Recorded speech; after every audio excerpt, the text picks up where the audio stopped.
Au-delà de l'actualité. Nous parlons dans ce numéro du profil du prochain gouverneur de la ville de Kinshasa, qui pour remplacer Jean-Tini Ngobila dans la capitale, à la tête de la ville de Kinshasa. Vous le savez, Kinshasa a plusieurs problèmes, l'insécurité, les embouteillages, les problèmes de route, la criminalité, voilà un peu beaucoup de mots qui rangent la ville de Kinshasa. Eh bien, il faut un bon profil, une bonne personne pour faire face à tous ces problèmes qui rongent la ville de Kinshasa, qui inquiètent les Kinois. Le sujet de ce numéro, c'est donc le profil du prochain gouverneur de la ville de Kinshasa. Nous recevons à ce sujet le professeur Boniface Kabissa. Il est spécialiste en criminologie. Avec lui, nous allons parler du profil du prochain gouverneur de la ville de Kinshasa. Professeur Boniface Kabissa, merci d'avoir répondu à notre invitation. C'est moi qui vous remercie. Kinshasa, c'est donc les élections pour le gouverneur et vice-gouverneur de la ville de Kinshasa est programmée pour le 28 avril prochain, selon la Commission électorale nationale indépendante. Vous êtes au courant, prof? Je suis au courant. Je suis au courant. Je sais qu'il y a un engouement autour de candidatures de ceux qui veulent gouverner à Kinshasa. Mais je crois que nous allons en parler. Je crois que Kinshasa, c'est un problème. Ce n'est pas un centre d'affaires. Les affaires viendront lorsque les problèmes seront résolus. Je ne comprends pas. J'ai vu des gens, soi-disant, ils sont des hommes d'affaires, ils veulent investir. C'est des pires mensonges. On ne peut pas investir là où il y a un désordre, là où il y a des troubles. C'est-à-dire quoi? C'est différent que vous êtes homme d'affaires et la gestion de vos affaires et la gestion de la capitale, il y a vraiment une différence. Non, on ne peut pas, c'est du mensonge. Un homme d'affaires sérieux ne va pas mettre des affaires à Kinshasa aujourd'hui. Ceux qui viennent à Kinshasa aujourd'hui sont les gens de la mafia. Et ce sont ces gens-là qui risquent de prendre en otage davantage Kinshasa et sa population. Et c'est ça la crainte.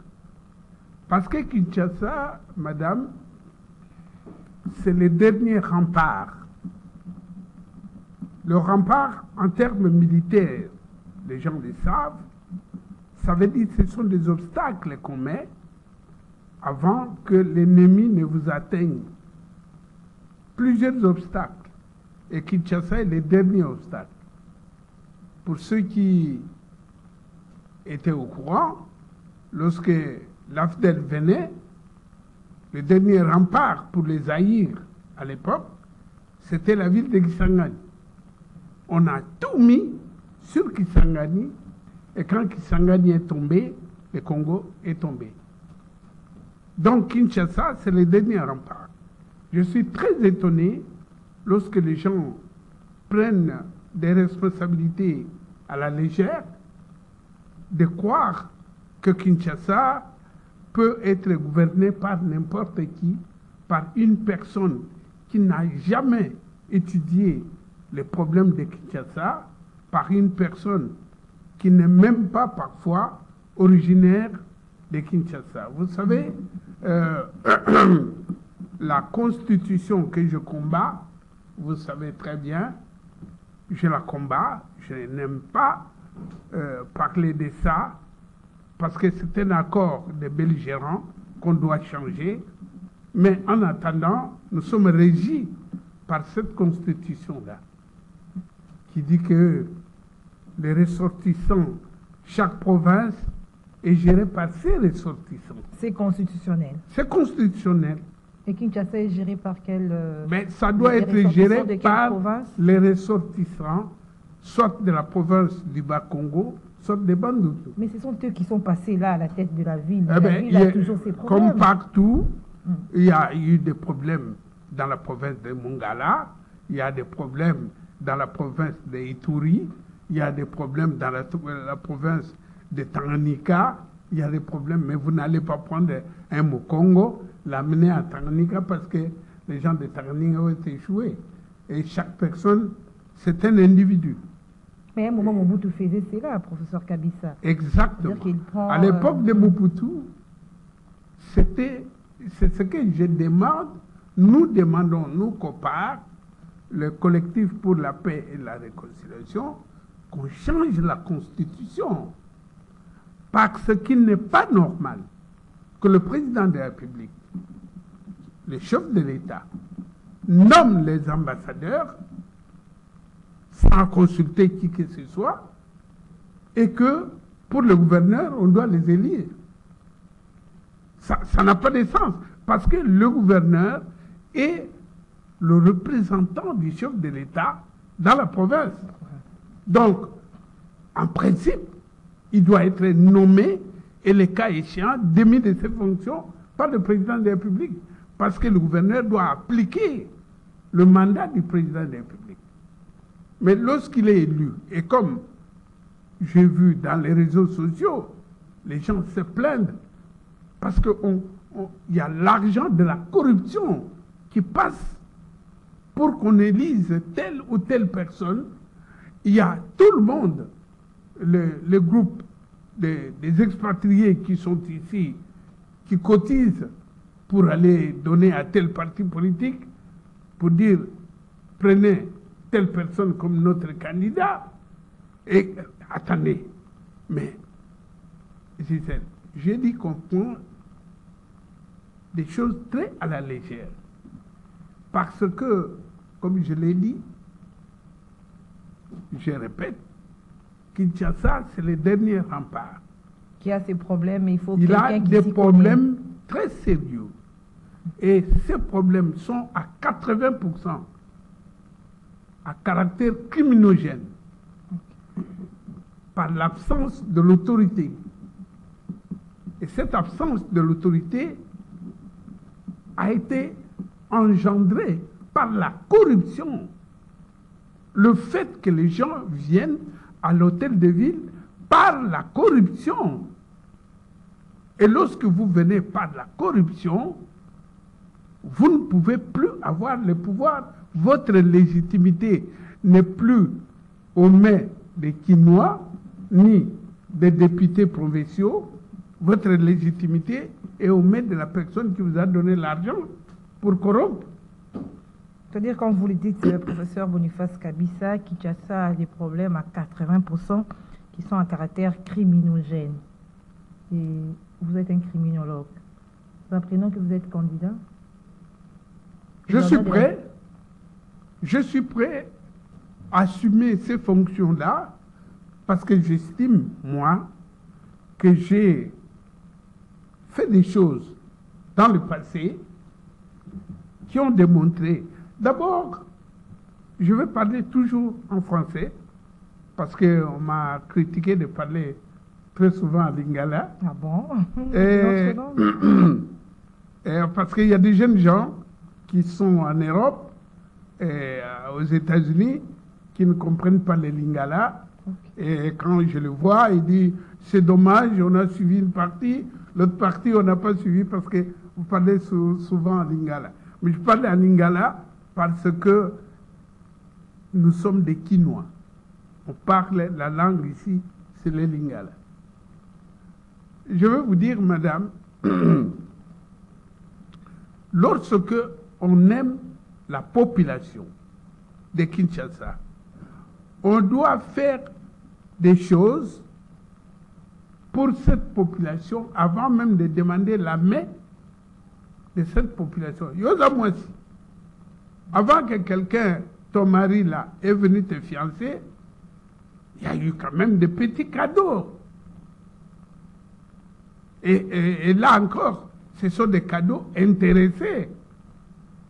Mais ici, à Kinshasa, vous avez des orphelins, vous avez des handicapés, vous avez les désœuvrés, vous avez, grâce au président de la République d'ailleurs, qu'on a mis les écoles gratuites.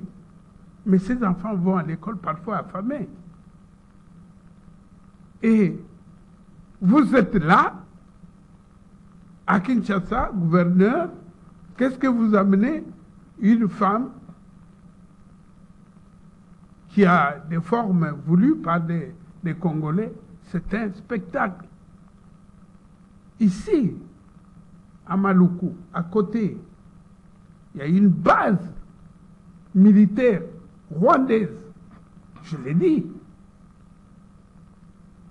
Ils n'attendent que les désordres de Kinshasa pour traverser. On ne va pas se fier aux étrangers. Je ne suis pas xénophobe pour dire, comme les gens disent, des pères et des mères, mais tout de même, Kinshasa abrite les institutions de la République.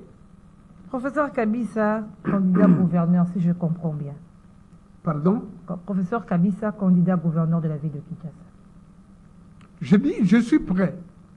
D'abord, au respect de la Constitution, vous avez dit tout à l'heure, vous êtes de la tribu, vous êtes de quelle province? Moi, je suis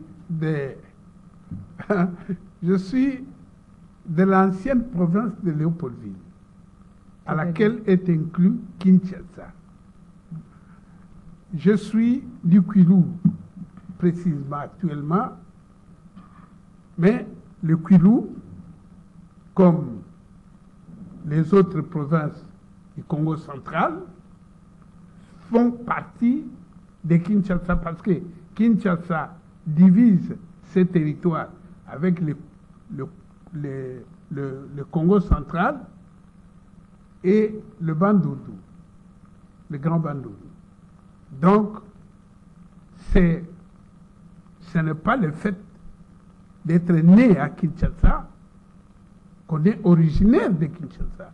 Chacun de nous est originaire de quelque part. Vous avez entendu dans la biographie du chef de l'État, on a dit le nom de son village. Il faut que vous ayez des villages. Et d'ailleurs, il y a une tendance à dire aux gens, non, non, ne dites pas votre village. Non, non, non, non. Vous devez dire d'où vous venez, de quelle tribu, de quel clan. On doit vous identifier avant de vous donner la main de Kinshasa. Ok. Vous êtes de la province de Kwilu. Alors, quelle est votre motivation, bien que vous ayez dit que Kinshasa a des problèmes d'ordre criminogène et que vous êtes un criminologue, vous êtes mieux placé pour faire face à ce problème? Absolument, madame. L'insécurité, Kinshasa, les Kuluna, surtout ça. On appelle ça la criminalité urbaine. Oui. La crainte que j'ai en tant que criminologue, c'est que Kinshasa devienne comme Port-au-Prince en Haïti, ingouvernable. Les Kuluna là que vous voyez, ça commence par 1, 2, 3, 4, des bandes, et ça finit par prendre le pouvoir. Il y a des quartiers, vous avez vu, entièrement de Kinshasa, qui ont déménagé en fuyant les Kuluna. Mais il y a des méthodes de combattre ça. Ça ne s'improvise pas à l'air.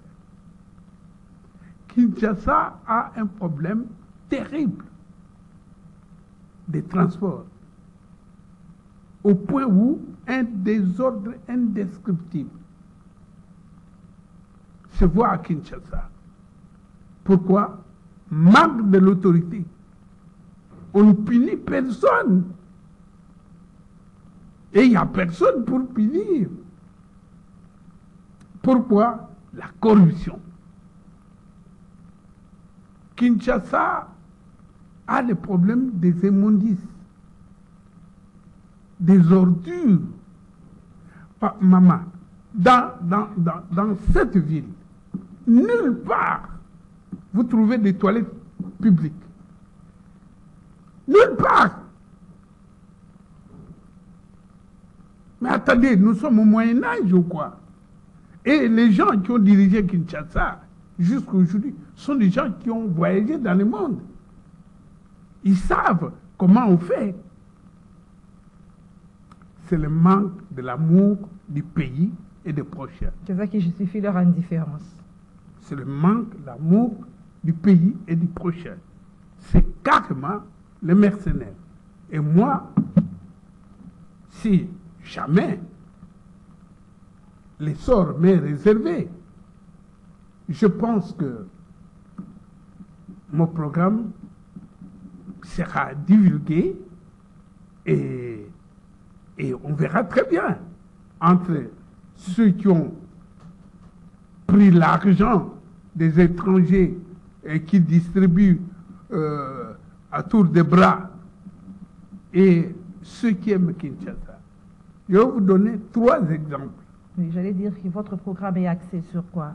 3 exemples. Vous savez, j'ai l'habitude de prendre les risques pour ce pays. Et j'ai vu un journaliste qui a fait un article formidable sur les réseaux sociaux. Moi, dans les années 90, je suis en Belgique étudiant. Et le Premier ministre Étienne Tshisekedi est élu à la conférence nationale souveraine. Mais à l'extérieur, il ne sait pas fonctionner parce que l'ambassadeur, c'est l'ambassadeur de Mobutu. Vous savez ce qu'il a fait? On l'a conseillé de nommer un chargé d'affaires en pied. Ça veut dire l'ambassadeur d'un gouvernement auprès d'un autre gouvernement. Le chargé d'affaires est nommé, il s'appelait Djoko, docteur Djoko. Il est décédé, paix à son âme. Son adjoint, José Bakila, docteur, professeur, il est là, vivant. Eh bien, il s'est posé le problème des logements. Où est-ce qu'on va installer ces gens-là? Tous deux n'avaient pas de papier. Vous savez ce que j'ai fait?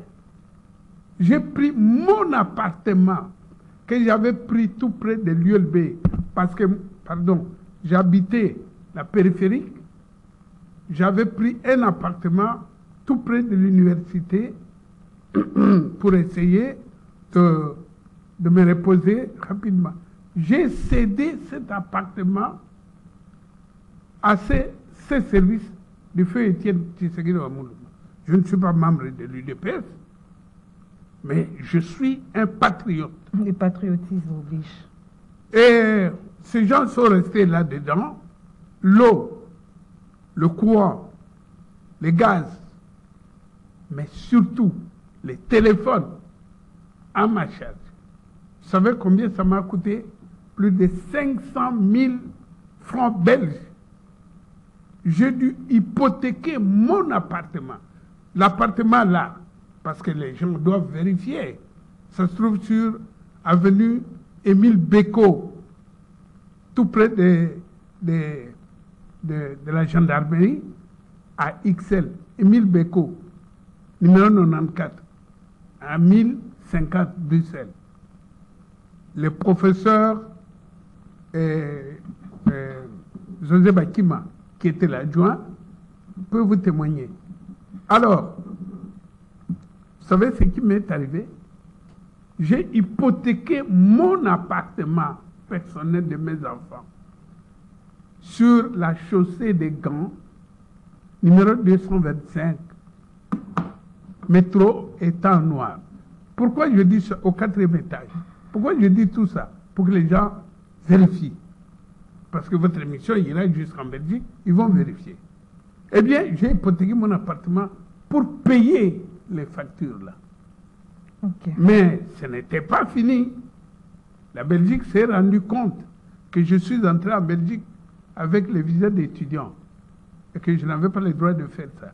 On m'a donné l'ordre de quitter la Belgique. Moi, ma femme et mes enfants. Vous voyez les risques? Énorme, oui. Ah, et je l'ai fait pour mon pays. Et je n'ai jamais regretté. Je n'ai jamais demandé les remboursements. L'enfant du président Étienne Tshisekedi est au pouvoir. Je ne lui ai jamais réclamé ça. Musée Laurent Désiré Kabila arrive. Il est comme ça, sans argent. Mais comme je suis en Belgique, en contact avec des services, On me signale toujours. On dit, hey, vous avez de l'argent là-bas, dans les comptes de Belgacom. 180 millions de dollars. On a tenté de me corrompre. Je vous passe le meilleur. J'ai envoyé cet argent ici. À Musée, chez Musée. À Musée.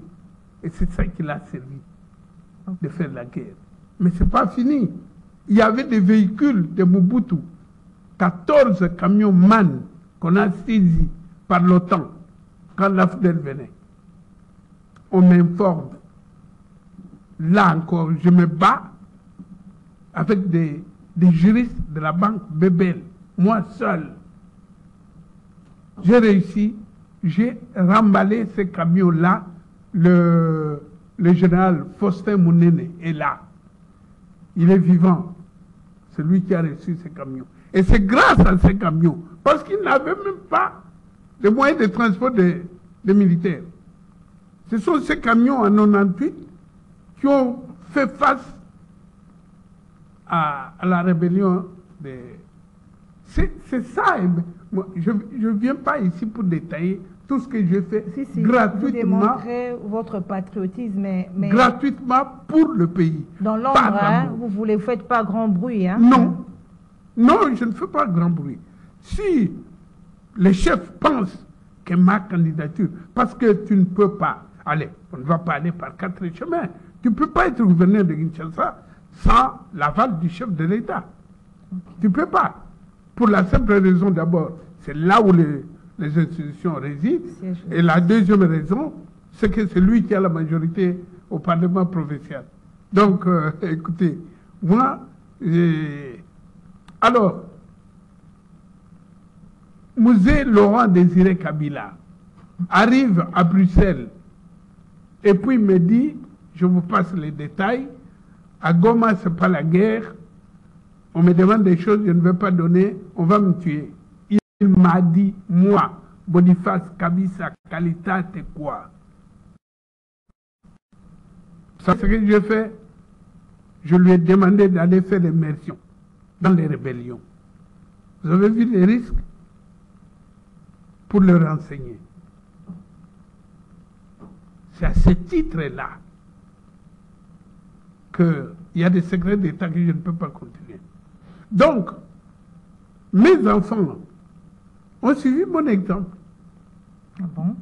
Ma fille et son mari sont venus, ils ont ouvert un orphelinat ici, à Massina. Et ils ramassent tous les enfants qu'on jette là-bas, à Massina. Ils ont ouvert un hôpital à Lemba, où ils reçoivent des personnes démunies. Des pères en Donc, je ne pense pas que parmi tous ces gens qui veulent diriger Kinshasa ou qui ont déjà dirigé Kinshasa, il y a eu une seule personne qui a la manifestation extérieure de l'amour du prochain, du Congolais et des Kinois. Il n'y a personne. Et donc, je pense qu'on ne doit pas s'amuser de nouveau.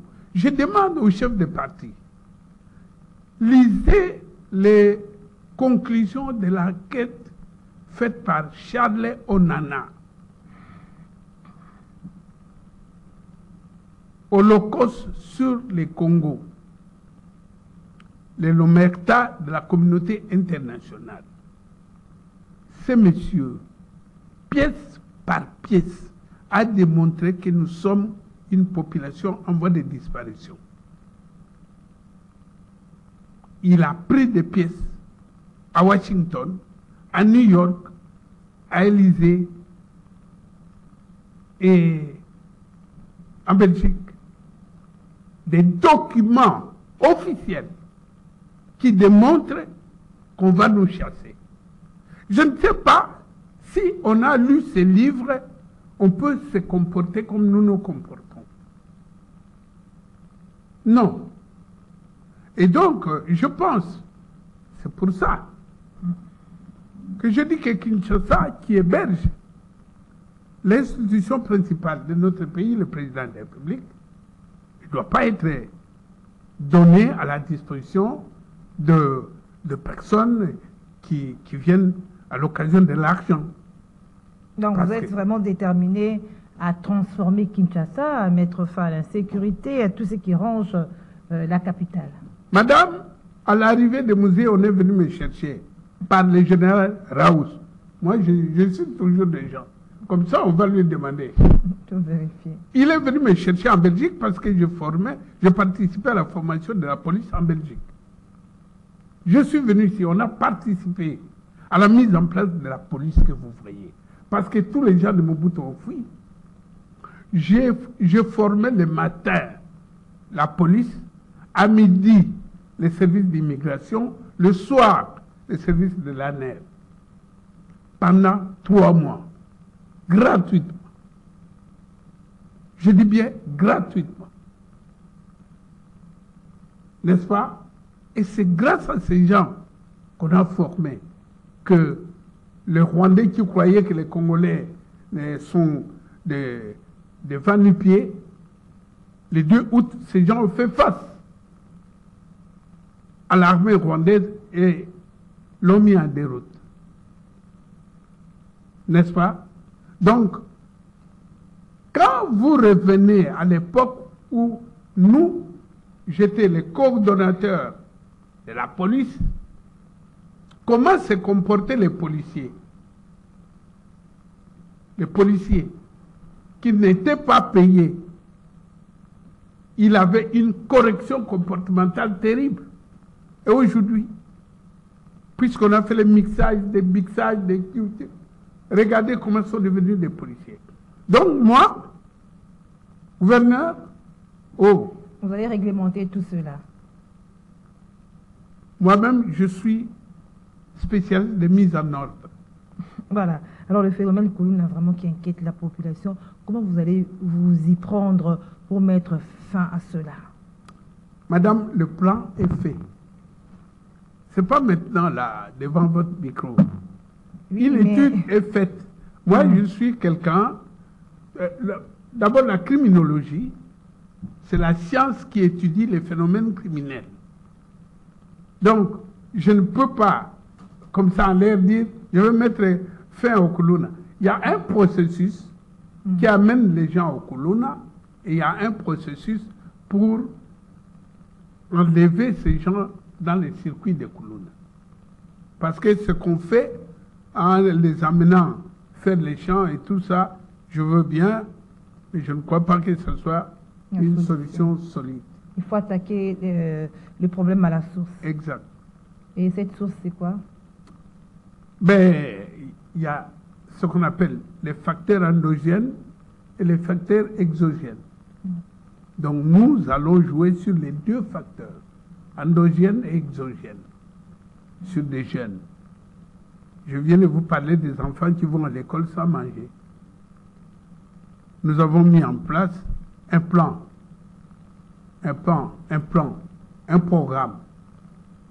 d'action, d'intégration pour les normes sociales. Ça s'appelle PAIN, MAMPA. MAMPA. Les détails, si jamais nous avons la chance d'être acceptés par les chefs, eh bien... Mais la candidature a déjà été déposée. Ça a été clôturé depuis le 8 mars. Oui, Ouais. c'est déjà déposé, mais c'est pas suffisant. L'aval du chef.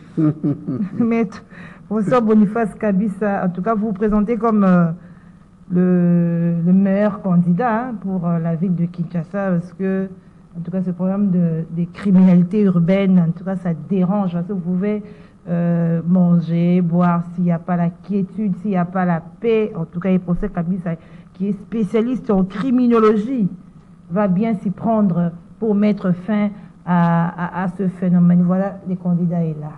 Quel est votre mot que vous allez adresser d'abord aux Kinois? Est-ce que vous allez les administrer? Non, je n'ai pas encore le mot pour les Quinois parce que j'attends. D'abord, je suis légaliste, que la CENI donne la liste définitive et que les élections passent et que la campagne commence, je vais dire aux Kinois la vérité. Je vais dire aux Kinois, au moment oui, le moment voulu. Les modus operandi, je vais vous les dire. Et franchement parlant, ne viens pas à Kinshasa par aventure. Ne viens pas. J'ai vu les candidats, pour gérer quoi? Des businessmen. Ça, ce n'est pas encore le moment de business.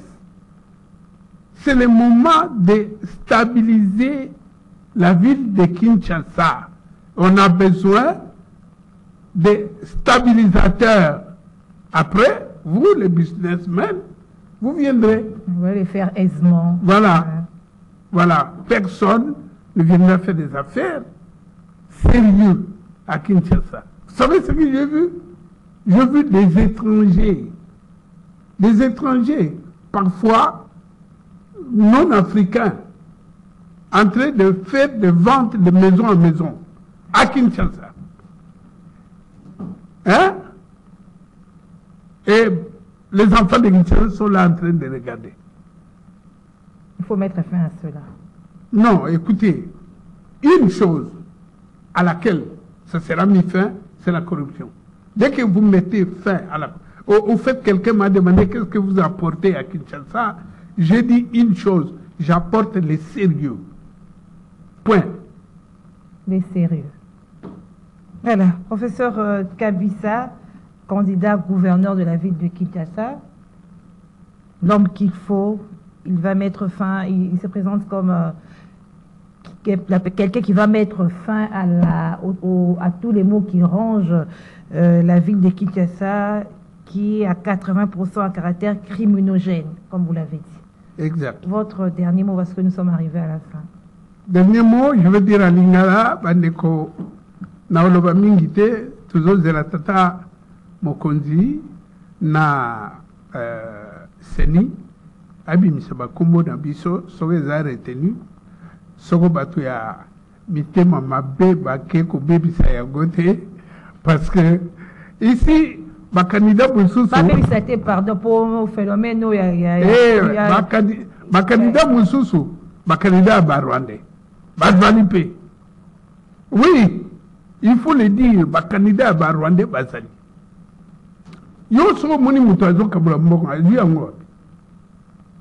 Ozo pesa batu 100 000, ozi ango. Tonga Banzela. Hein? Non, ça veut dire que Oyen habite Moussoussou. On ne peut pas s'hasarder. On a déjà perdu un président de la République ici. On n'en perdra plus jamais un autre. Merci. C'est moi. Merci, professeur Kabissa. Merci d'avoir répondu à notre invitation. Moi, je vous remercie grandement et pour la disponibilité que vous avez de m'appeler. Et alors, que je vous appelle déjà, monsieur le gouverneur. Non, il faut attendre. Non. Il faut attendre. Il faut attendre les chefs. Mais votre programme, vraiment, c'est un bon programme excellent pour des problèmes qui rongent la ville de Kinshasa. Merci beaucoup. Voilà, madame, monsieur, c'était au-delà de l'actualité. Nous avons parlé du profil du prochain gouverneur de la ville de Kinshasa et nous avons reçu pour vous le professeur Boniface Kabissa, qui est spécialiste en criminologie, candidat gouverneur de la ville. Merci. Au prochain numéro. Au revoir.